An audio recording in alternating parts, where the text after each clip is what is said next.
இன்றைக்கி நான் உங்கள்கிட்ட ஷேர் பண்ணுற கண்டென்ட் என்னென்னு பார்த்தீங்கன்னா, நான் ஏற்கனவே தன்னறிதலுக்கு நாம் யார், நம்ம தான் கடவுள், அப்புறம் தன்னை அறியும் போது என்னென்ன இன்சிடென்ட் நடக்கும் அப்படின்னு என் அனுபவத்தில் எனக்கு தெரிஞ்ச விஷயத்துலலாம் நான் ஷேர் பண்ணேன் என்னோடய கருத்தை.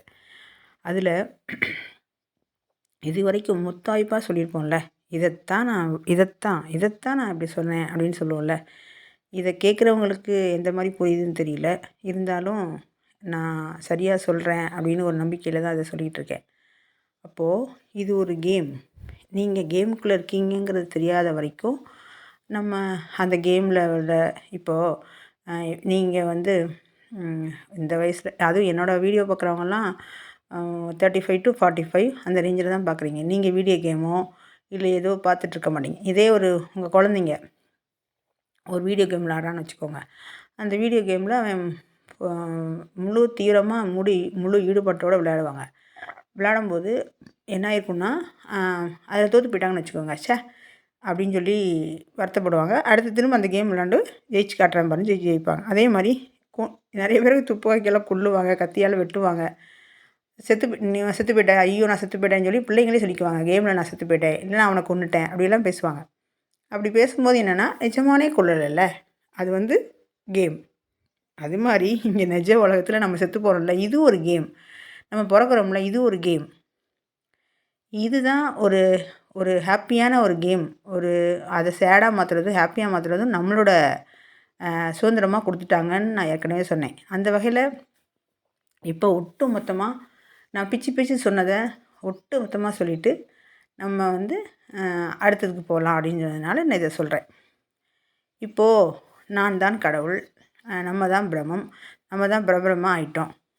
இதை வந்து நான் இப்போ கடவுள்னு சொல்லிகிட்ருக்கேன், நீங்களும் கடவுள்னு சொல்லிட்டீங்கன்னு வச்சுக்கோங்க. அது எப்படி?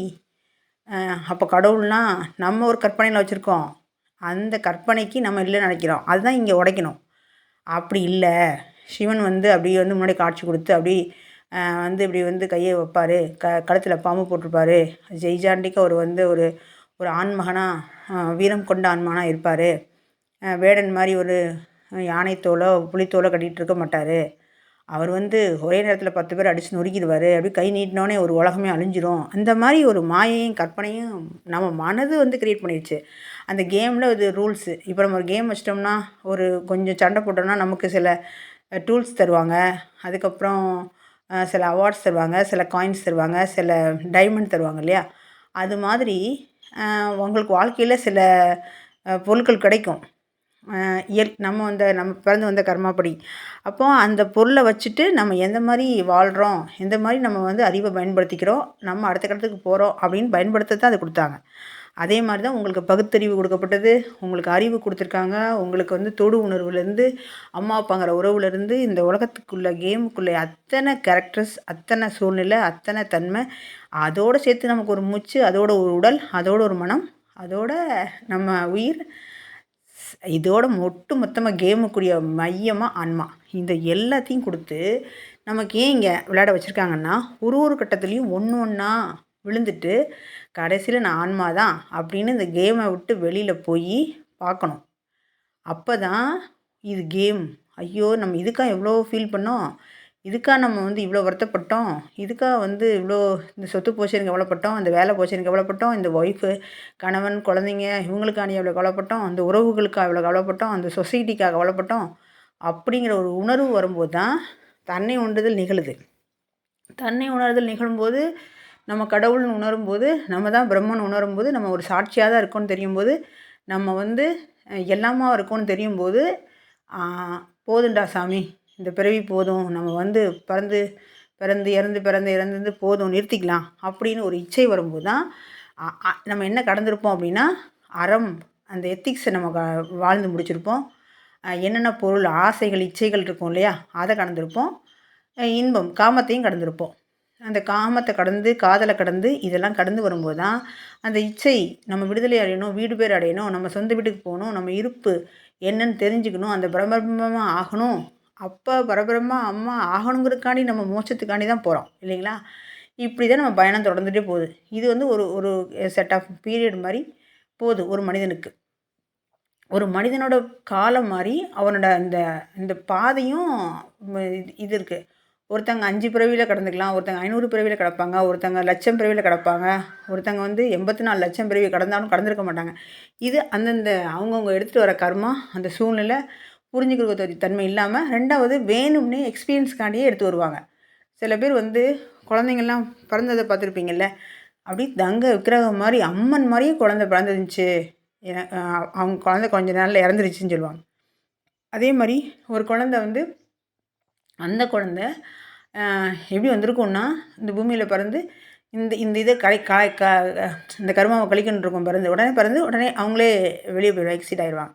அதே மாதிரி ஆடிசமாக குழந்தை பிறக்குது பார்த்திங்கன்னா, அவங்க எப்படின்னா சதா போன பிறவியில் உழைச்சி மற்றவங்களுக்கெல்லாம் வாழ்ந்து அவங்க வாழ்ந்தே இருக்க மாட்டாங்க, அவங்க கவனிச்சிருக்கவே மாட்டாங்க. அடுத்த பிறவியில் எப்படி நினைப்பாங்கன்னா, யாருக்கு உழைச்சாங்களோ யாருக்கு செஞ்சாங்களோ அவங்களே இவங்களுக்கு ஒட்டு மொத்தமாக கவனிக்கிற அளவுக்கு, எல்லா வேலையும் அவங்களே செய்கிற அளவுக்கு அப்பாடின்னு உட்காந்து அந்த ஆன்மா எந்த வேலையாக செய்யுமா, ஏதாவது செய்யுமா, கவலை இருக்குமா? ஒரு ஆடிசமான குழந்தைக்கு என்ன நடக்குன்னு தெரியுமா? எந்த பிரேக்கையும் இல்லாமல் அது பாட்டுக்கு தேவைன்னு இருக்கும். அப்போது அந்த மாதிரி பிறப்படுத்தி வருவாங்க. சில பேர் வந்து காதலுக்காண்டி பிறப்படுத்தி வருவாங்க, சில பேர் வந்து துரோகத்துக்காண்டி பிறப்படுத்தி வருவாங்க, சில பேர் வந்து அன்புக்காண்டி, சில பேர் வந்து காமத்துக்காண்டி, சில பேர் வந்து முக்திக்காண்டி, மோட்சத்துக்காண்டி, இப்படி ஒரு லெவலில் பிறந்து வராங்க. பிறந்து வரும்போது நாம் முக்தி அடையிறவனை பார்த்து இங்கே காமத்துக்காண்டி வந்தவன் முக்தி அடையிறவனை பார்த்து ஒப்பீடு பண்ணி இங்கே குழம்பிக்கிறோம். அதே மாதிரி ஒரு பெண் இருக்கும்போது ஒரு ஆண் வந்து நம்ம இந்த மாதிரி இல்லையே அப்படின்னு நம்ம புலம்பிக்கிறோம். நல்லா யோசித்து பாருங்களேன். நிறைய பேர் வந்து நான் மட்டும் பெண்ணாக பிறந்திருந்தா இப்படி ஆயிருக்கும் தெரியுமா, இப்படி ஆணாக பிறந்ததுனால நான் வேலை செஞ்சு சம்பாரித்து இந்த இந்த இந்த இந்த குடும்பத்தை காப்பாற்ற வேண்டியதாக இருக்குது அப்படின்னு சொல்லுவாங்க. இதே பெண் என்ன சொல்லுவாங்க தெரியுமா, சார் இந்த ஆண் பெண்ணாக பிறந்ததுனால தான் நான் ஞானம் அடைகிறது தடையாக இருக்குது, வெளியில் போக முடியல, ஆண்கள் மாதிரி சுதந்திரமாக அலைய முடியல, அதே மாதிரி வீட்டில் சாப்பாடு செஞ்சு சலிக்க வேண்டியதாக இருக்குது, குழந்தை பார்க்குற மிஷினாக மட்டும் இருக்கோம் இப்படின்னு பேசுகிறோம்.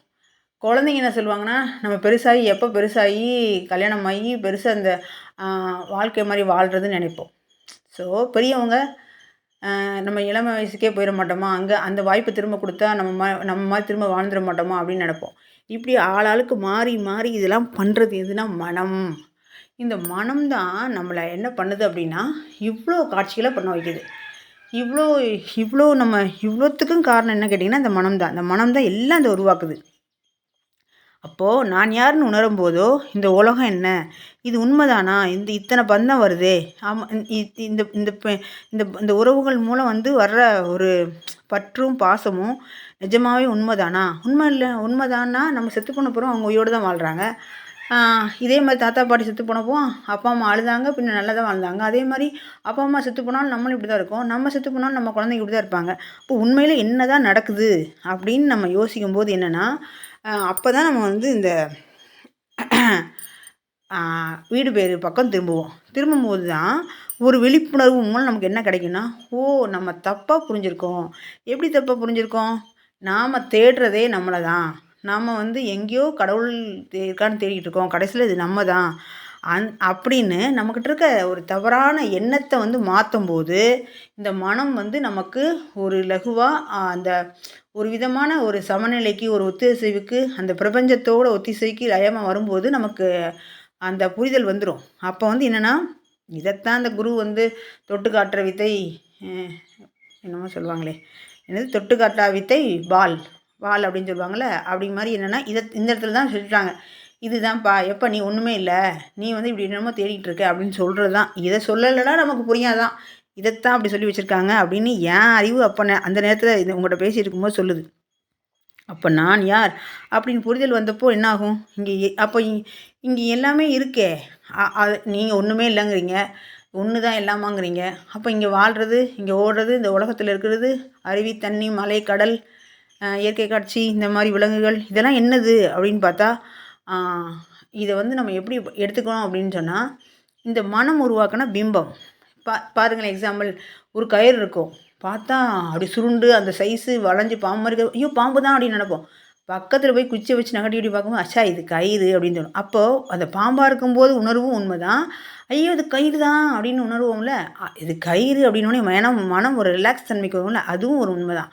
அப்போது அந்த 2 நிலையில் நம்ம உண்மை தான் பார்க்குறோம். அப்போ இப்ப அத விட இன்னும் எக்ஸாம்பிள் சொல்லணும்னா, ஒரு கண்ண வச்சுக்கிட்டு இப்படி சைடா பார்த்தீங்கன்னா, நம்ம கையும், நம்ம பக்கத்துல இன்னொரு கையும் மாரி தெரியும். ஒரு பொருளே 2ஆ தெரியும். அது எந்த பொருள நீங்க பார்த்தாலும் 2ஆவே தெரியும். அப்ப இந்த உண்மையான பொருள தொடும்போது தான், அந்த நிழல் மாரி இருக்க பொருளையும் நம்ம தொடுற மாரி தெரியும். இத நம்ம சின்ன வயசுல செஞ்சு பார்த்துருப்போம். நெறைய பேருக்கு நடந்திருக்கும். கனவு பார்த்தீங்கன்னா, புலி தொரத்தும். மாலையிலேருந்து கீழ விழுவும். நிஜமாவே உண்ம மாரி இருக்கும். ஆனா அது உண்மையா? அது உண்மதான். கனவு உண்மதான். அதே மாரி உண்மையா கூட இப்ப உண்மையா பேசிட்டு இருக்கோம்ல, இது கூட கனவா இருக்கலாம்ல? கனவா இருக்கலாம்ல? அப்ப வந்து என்னன்னா, இது எல்லாமே இருப்பது போல நம்ம இருக்கிறது என்ன பண்றதுன்னா, இந்த மனம் தான். அப்ப அந்த மனம் என்ன பண்றது? இது யாரு இந்த கனவு கங்கறா? யாரு வந்து இந்த கனவுன்னு சொன்னா? அந்த கனவுல நமக்கு என்ன வந்துச்சு? அப்படின்னு நாம் யாரு? நாம் எந்த பொருள பார்க்குறோம்? அப்படின்னு பார்க்கும்போது, அ அப்போ வந்து கயிறு தான் பார்க்குறோம். அந்த பொருள் வந்து கயிறு அப்படின்னு பார்க்குறோம். அப்புறம் எத பார்க்குறோம்? இப்படின்னு நமக்கு ஒரு விதமான ஒரு தன்மை வருது பார்த்தீங்களா? அனைத்துமே நம்ம வந்து அனுபவத்துக்கு வந்துரும் இது. எப்படி அனுபவத்துக்கு வருது அப்படின்னு சொன்னா, இது வந்து கனவு, இது வந்து தூக்கம், அம் இது வந்து விழிப்பு. முழிச்சிட்டுருக்கோம், தூங்கிட்டுருக்கோம், ஆழ்ந்து தூங்கிட்டுருக்கோம். இதெல்லாம் யாரு சொல்றா? இப்ப நீங்க விழிப்பா இருக்கீங்கங்கிறது, இத யார் சொல்றா?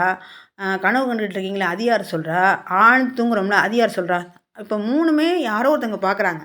யாரோ ஒருத்தங்க கண்காணிச்சுட்டு இருக்காங்க. யாரோ ஒருத்தங்க உணர்றாங்க. நம்மளே உணர்றோம் தானே! அதுதான் அதுதான் சாட்சி பாவனையா இருக்கு. அதுதான் நம்ம பரபிரம்மம்னு சொல்றோம், இறைவன்னு சொல்றோம், கடவுள்ன்னு சொல்றோம். எல்லாமே.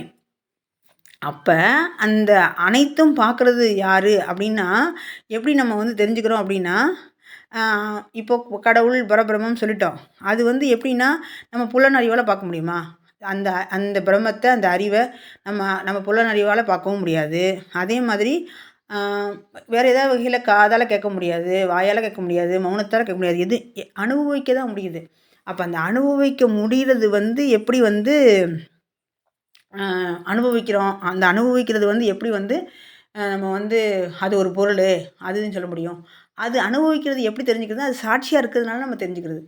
அப்போ இது கொஞ்சம் புரியாத மாரி இருக்கும். ஆனா புரியிற மாரி ஏன் திரும்ப திரும்ப சொல்ல வேண்டியது இருக்குன்னா, இங்க இங்க வந்து என்னமோ ஒருத்தர் வந்து அ அம் எப்படி சொல்லுவாருன்னா, "இங்க பாருங்க, நீங்க இவ்வளோ பயிற்சி செய்யணும், இவ்வளோ மூச்சு பயிற்சி பார்க்கணும், இவ்வளோ யோகா பண்ணணும்."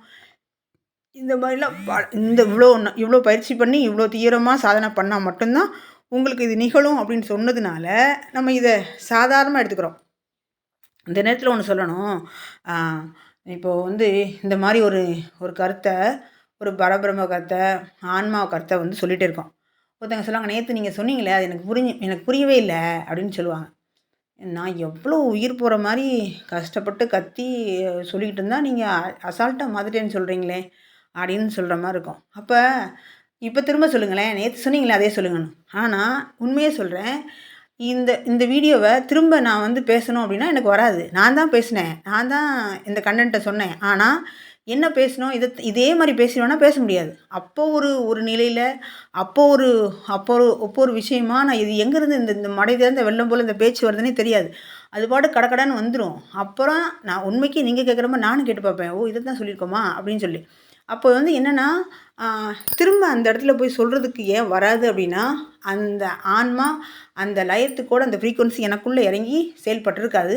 அந்த செயல்பட்டது நானே நெனச்சாலும் வராது. நீங்க எத்தன வாட்டி கேட்டாலும் வராது. கதறி கேட்டாலும் வராது, கெஞ்சி கேட்டாலும் வராது. அது நானும் தான்.